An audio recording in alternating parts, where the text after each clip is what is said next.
This episode is presented by Mercury, the fintech that simplifies how more than 200,000 businesses operate.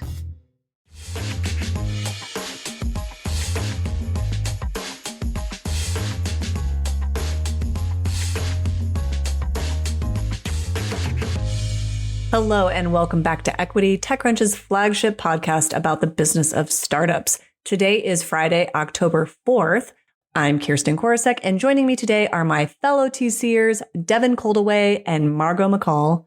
How is it October already? That is how I'm opening up the show. I don't know, but here it is. It's the 4th, and somehow I missed all of September, and I'm a little bit jumbled. I just got off a call a minute ago. I was at an event a day ago, and I'm getting ready for a huge adventure. And oh yeah, Disrupt is coming. I decided to just skip September. It's much easier that way. You get right into the best part of fall. You can hear they're smashing things outside my window, by the way. This is the trash truck is right outside. Maybe they're collecting leaves like me.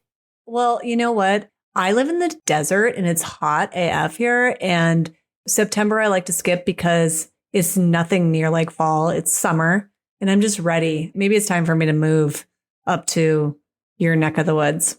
Well, it's very leafy and rainy. I hope you enjoy rain and leaves, but I don't know if you know what those are living in the desert. Okay, I do actually. It is something I am aware of. But October, a couple of things interesting are going to be happening. I mentioned Disrupt. We are going to have a live show. So we're going to be in there. You should definitely come check it out.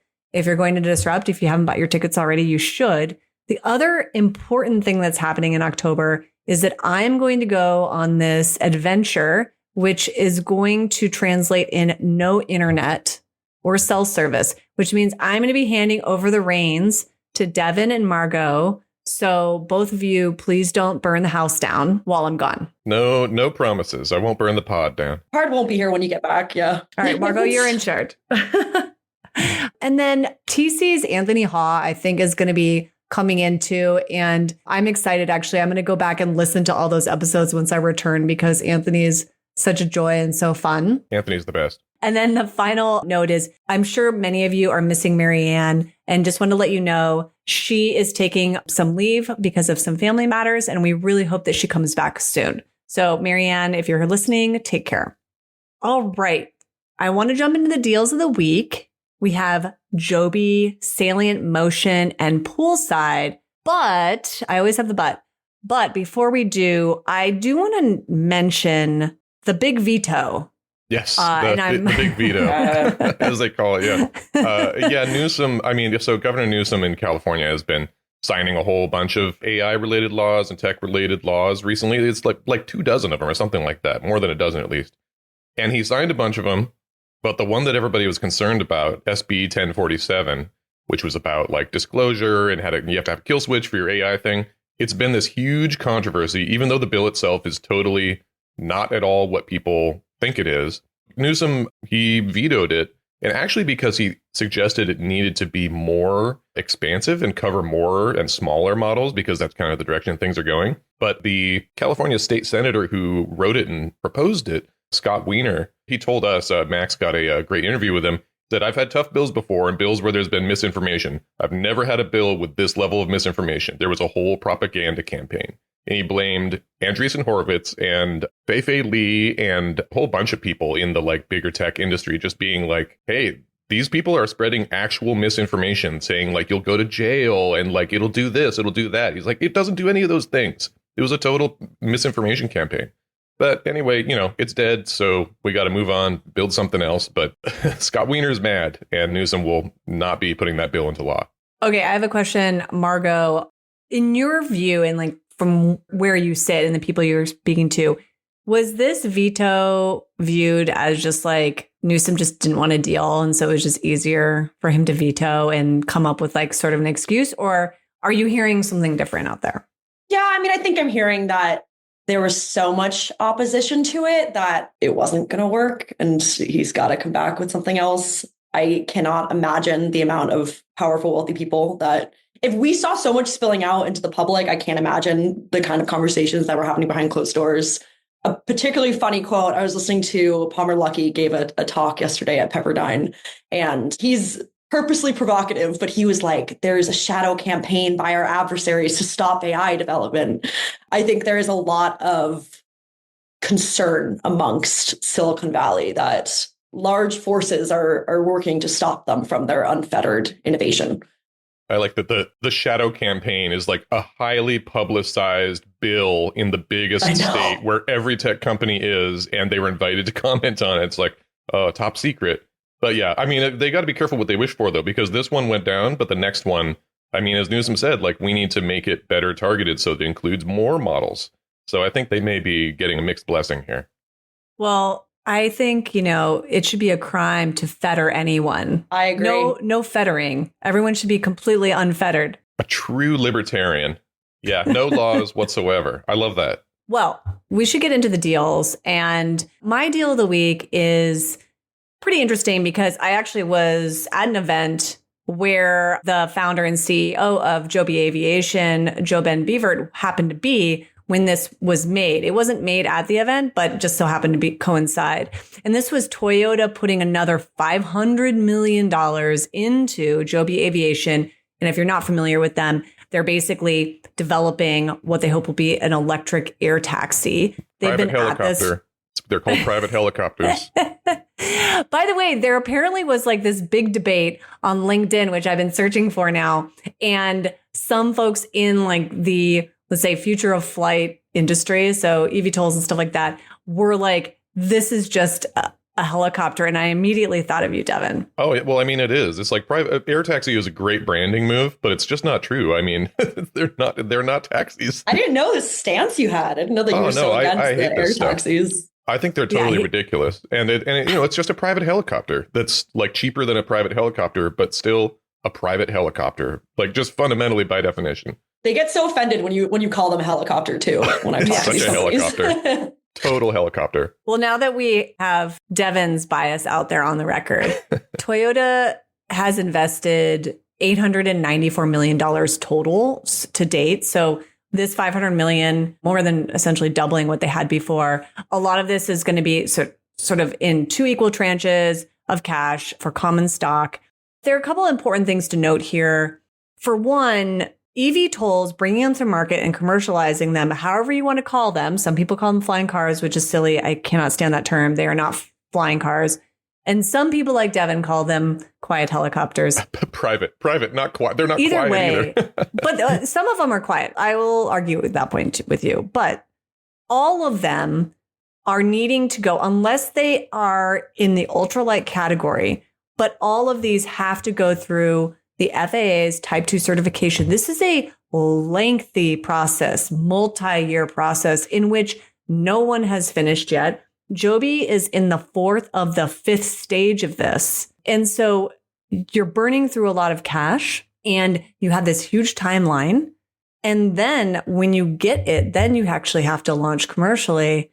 And that's when the business model is going to be tested. So I'm really fascinated about this entire industry or nascent industry. I was at the Up Summit earlier this week, and a lot of the focus is on sort of, it's the future of transportation, but a big bulk of it is around aviation and space. And so it's really interesting and exciting. But when I was sitting there, I came away from 2 things. One, having strategics and defense as your customers are going to be key. So dual use, Margaux, you would be happy to hear, was very much the theme there. And also just how far really they are away from commercialization.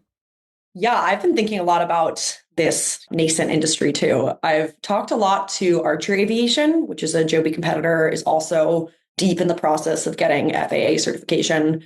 Something I thought was interesting, I was at a party that Archer was throwing for their new DC office the other week, and a lot of the conversations I had were around this commercialization and around how difficult it's been to convince US cities to build the infrastructure needed for them to actually have widespread commercial use, compared to how easy it's been to convince the UAE to do that. Both Joby and Archer have signed deals with the UAE. I know Archer's had and announced conversations with Saudi. I don't know about Joby. I don't think Saudi's signed anything yet, but it'll be interesting to see if in 5 years, if these things are all over the Gulf and have not picked up speed in in the US. I mean, yeah, UAE has absolutely opened its door to all sorts of technology. I've seen a lot of autonomous vehicle companies, I think Cruise even, maybe not taking straight up capital, but definitely probably doing some sort of like trade deals of some kind in which the regulation is very open and less restrictive than the FAA. The FAA is very restrictive. To me, though, I will start taking notice when these are no longer pilots and they actually commercially launch. They have a long way to go in that respect. So sure, we've seen a ton of announcements in that region. Let's see when they actually, lift off, so to speak, and start shuttling people around. That was a good pun. I like the lift off. Yeah, good pun. Let's end on that. Podcast is over. I was working on that for a while, actually. So Awesome. Thank you. Margaux, you have an interesting deal of the week. I'm going to hand it off to you. Tell us all about it. Yeah, my deal of the week is a defense tech startup. Surprise, surprise, Salient Motion. It was started by 3 Anduril alum. They announced this week that they raised $12 million. They are basically trying to change the way we do manufacturing for commercial aerospace parts that are highly specialized, only ordered in low volume, and cost a ton to engineer and create. Their sort of value add is that they have figured out ways to basically reuse code from a lot of these software-powered parts and recycle them from part to part to cut down on the engineering costs and produce them faster, which is all very cool. I'm very passionate about defense tech startups that are targeting like the supply chain and targeting being like subcontractors, I think is a more viable path forward than being its own prime. Mm-hmm. But the real reason that I wrote about this was that I first wrote about them a year ago because I found a really nasty lawsuit that Anduril had filed against them, basically accusing them of stealing IP, of taking investor meetings at the Anduril offices to make it seem like Anduril approved. They even went as far to say one of the founders like had poor prospects at Anduril and imply he never would have been promoted. Really nasty stuff. And to just be the cherry on top, Andreessen Horowitz invested in both companies. And they invested in Salient Motion at the pre-seed round, I believe before the lawsuit stuff came out, and then did follow-on investment for the seed round.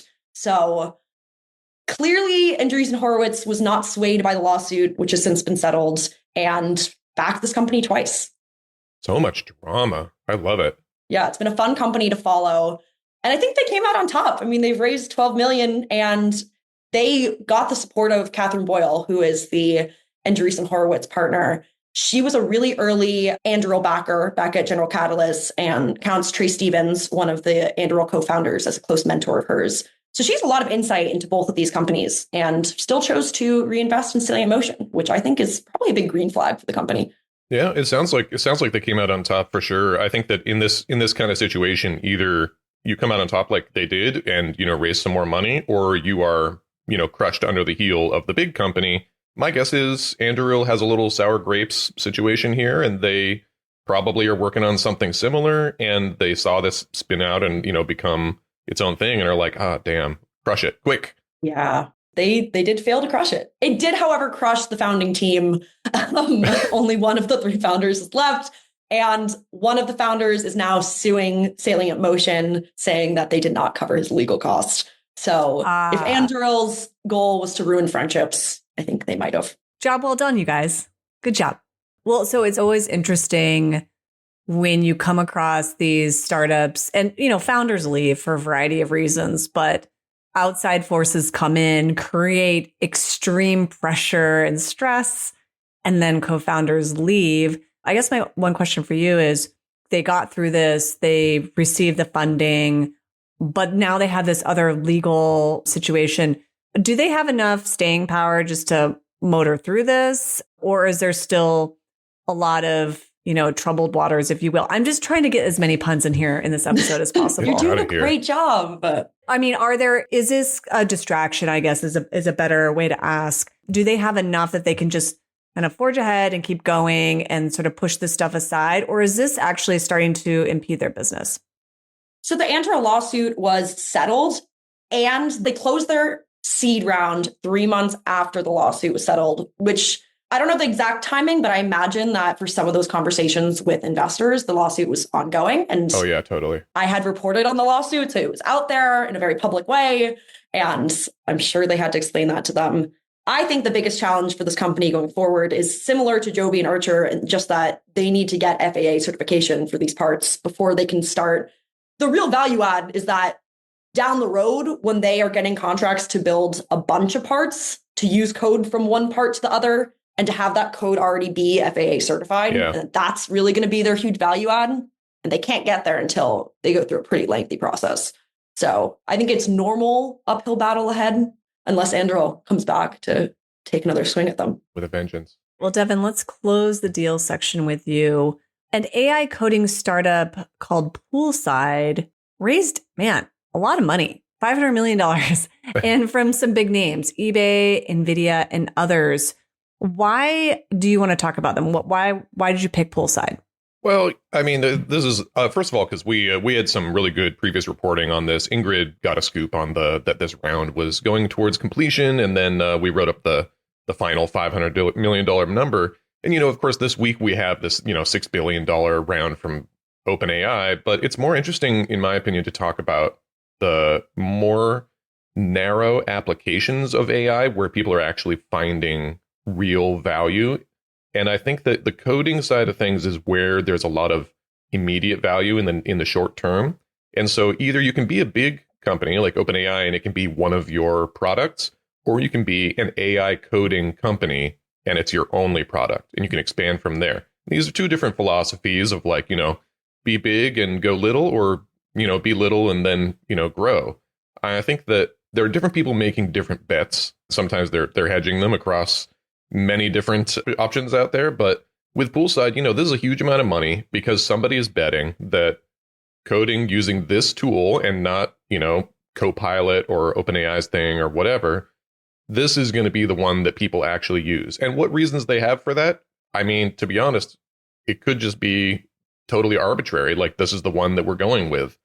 But I think that the people are seeing and investing in these sort of halo companies that are outside of the giant model companies because they're making products, not models. And products and customers are less easy to replicate.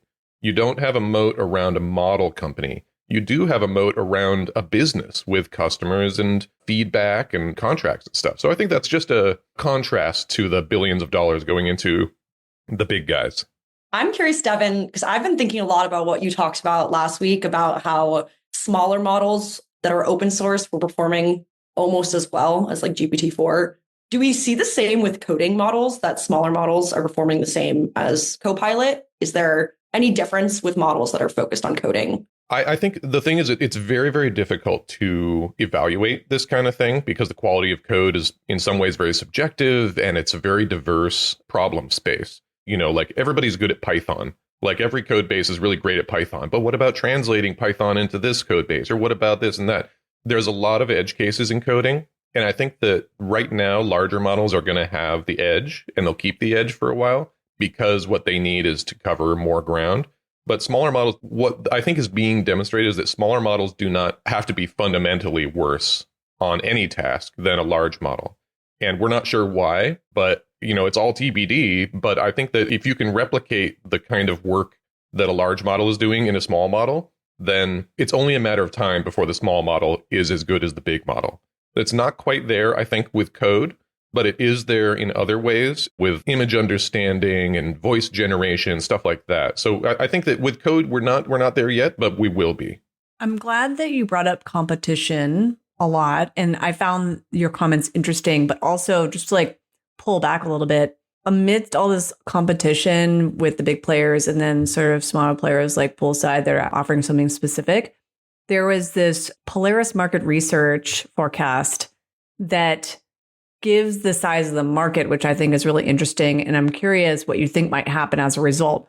And they project that AI coding tools market could be worth $27 billion by 2032. First of all, I know the whole TAM thing and projecting sometimes way overshoots. But based on what you're seeing and sort of all the activity around that, do you feel like that's about the size. No, honestly, I think that's reasonable. I mean, like, if you think about like what markets they could capture, like, how much do people pay for like Windows and Visual Studio? I mean, obviously my coding is way out of date. I don't think people have used Visual Studio in 50 years, but like that kind of thing, like, there are existing very big spends on coding ecosystems. It's not just what language do you use? You put in a license for this or that. It's like entire ecosystems. And if these coding companies, these AI coders can put together new ecosystems that can capture more of that value rather than just being, oh, this is an assistant that lives next to your window, and turn it into like, oh, this is a whole, not necessarily operating system, but something closer to that. They can start capturing more and more as they go up the food chain. I think 27 billion is a totally reasonable number. I mean, it's not a crazy number. It could be 10 billion, it could be 50 billion, but it's going to be a lot of money. I'm so glad that you brought up food chain, because when we come back after the break, the first topic, which involves Y Combinator, but really more broadly, is about AI startups basically eating each other and copying themselves and what happens. And the funny thing is, the one that is eating is a food. You'll find out later what that means. So punny today. So many puns. Business finances are complex, and the solution isn't what you think. It's not another tool or even a secret. It's the bank account, the one thing every business needs. Mercury simplifies your financial operations with powerful banking, corporate credit cards, bill pay, invoicing, and more, all in one place.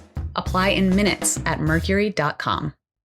Before the break, we were talking about food and the food chain, but actually this isn't really about food at all. It's about this sort of discussion that we want to talk about rooted in this one story. And this is a YC-backed startup named PearAI that launched over the weekend, but was immediately criticized for being a cloned copy of a competitor. And this story really took off. It was pretty crazy. And I'm wondering if Devin and Margaux, one of you can fill in some of the details about why this is an example of what else is happening out there in the AI ecosystem. Yeah, well, I think it's worth noting that, it's not that there's too many AI companies, but like the whole AI ecosystem is based on like using and reusing other people's work. Everybody reuses everybody's code. This is just how it is.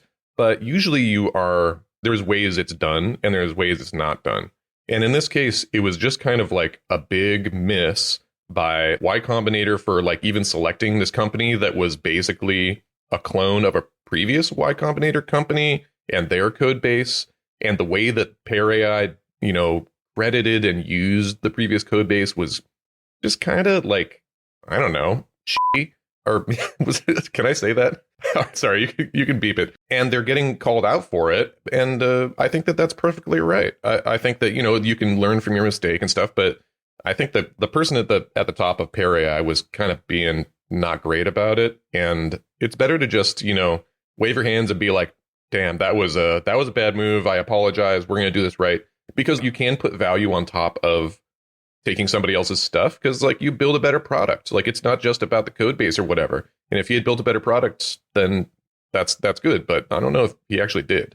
I brought this up to an investor today because I was curious his thoughts, and he seemed pretty surprised that YC, like what went wrong in the due diligence. He was like, it is very standard when you are investing in companies that are built on top of open source data or open source models to check their licenses. He was like, there is a whole industry of companies that are designed to help you check your own code for open source licenses and to run your code through a database to see if you are stepping on any licenses.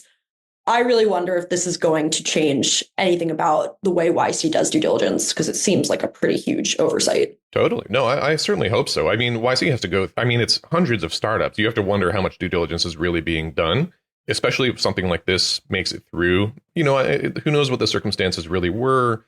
But like you said, this is a solved problem. This isn't like, oh, it's a mystery. Like, how could we have known, that this used, like, no, the entire point of this is like, hey, we're reusing this code, but we're making it better. We're forking it. We're making a better model. We're making a better product. That's cool. That's legit. But you acknowledge it and you don't make up a new license, which they apparently did. Make up a new license and use ChatGPT to do it. That seems like kind of an insane move.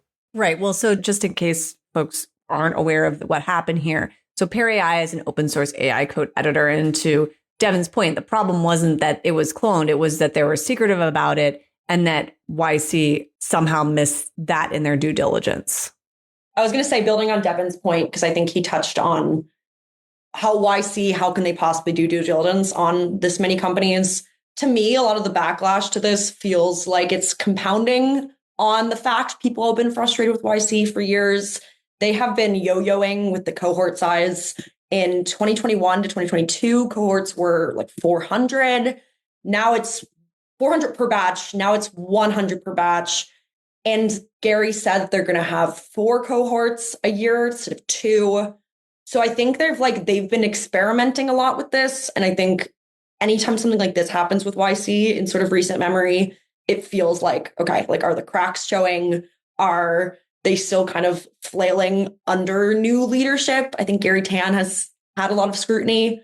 So to me, it's an interesting question of, are we seeing a flaw in YC, how it's structured right now? Yeah, no, I get you. And I think it's regardless of whether they're flailing or whether they're just experimenting successfully, YC isn't what it used to be one way or the other, whether that's a good thing or a bad thing for the investors or people who want to, be in there is kind of up to them and it's situational, but it is different than it used to be. And it means something different than it used to be. So that changes the value proposition of applying and taking part. How dare you use such VC jargon as value proposition it's a on real the show? Thing. You have to propose value. Well, okay, I do agree. But the interesting topic about or discussion around YC, and as you point out, like good or bad, it's different. As a result, though, I think because of scrutiny and just the size of the cohorts and sort of these questions about whether cracks are showing, now we're seeing other accelerators get a little bit more attention, which sort of brings me to our last discussion, which is Motier Ventures unveiling this community space, Les Maisons, for the French tech ecosystem. Ramon, please don't criticize me for that terrible pronunciation. La Maison.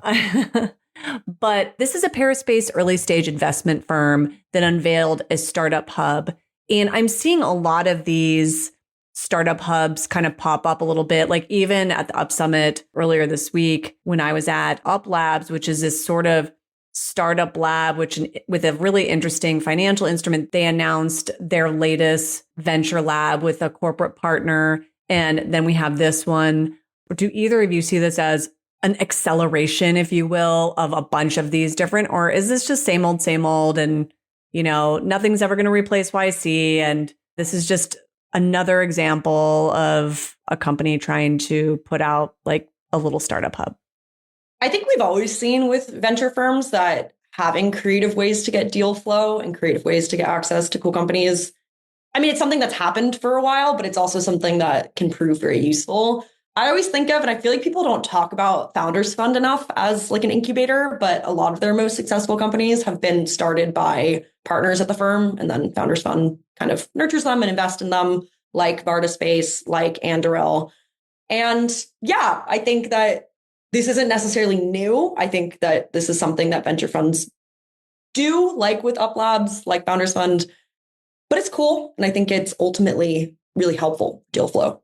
Yeah, I like it. I think that these kinds of things should be catering to the cultures and locations where they're based. Like a French venture firm is going to be somewhat different from an American venture firm for a lot of reasons. And they should have their own, be able to execute their own take on something rather than exporting all their promising startups to some US based accelerator because yeah, you have to go to, downtown San Francisco because that's where all the AI hacker houses are.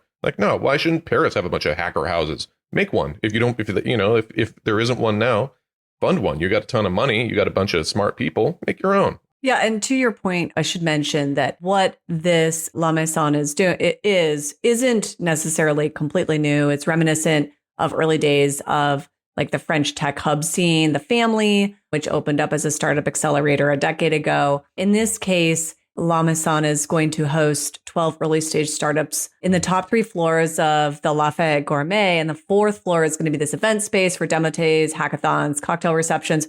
So it really acts as a a place to go physically, which I think could be really interesting. And to your point, while certainly the Bay Area is very much a frenzy of startup activity, it really makes sense for regional hubs within the US, but also in Europe, because some of those startups are founded trying to solve a very specific regional problem or cultural problem or whatever it is, meet the population's needs that just aren't applicable to Silicon Valley. So we should have more of these, I think. Yeah, totally. Your point. It always actually kind of freaks me out when I see companies from like Latin America or like Africa in the Y Combinator cohort. And I'm like, why do you have to explain the problem to a bunch of Americans who are totally ignorant? You have to say like, oh, well, in case you didn't know, Uber is not available in this country because of this and this. Or I'm like, wow, I had no idea. It's great and it should be a business, but like, why are you up here in America pitching and explaining the basic circumstances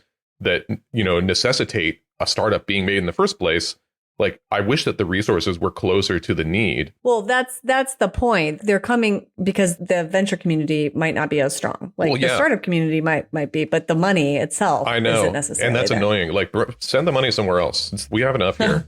We don't need it. That's a great last line. Thank you, Margaux. We don't need the money. What a great way to end another episode of the Equity Podcast. Thank you, Margaux and Devin, for joining us. Equity will be back next week, but until then, you can find Equity under the handle @EquityPod on X and Threads. Bye for now. Equity is produced by Teresa Loconsolo with editing by Kel. Bryce Durbin is our illustrator, and we'd like to give a big thanks to our audience development team and Henry Pickavett, who manages TechCrunch audio products. Thanks so much for listening, and we'll talk to you next time.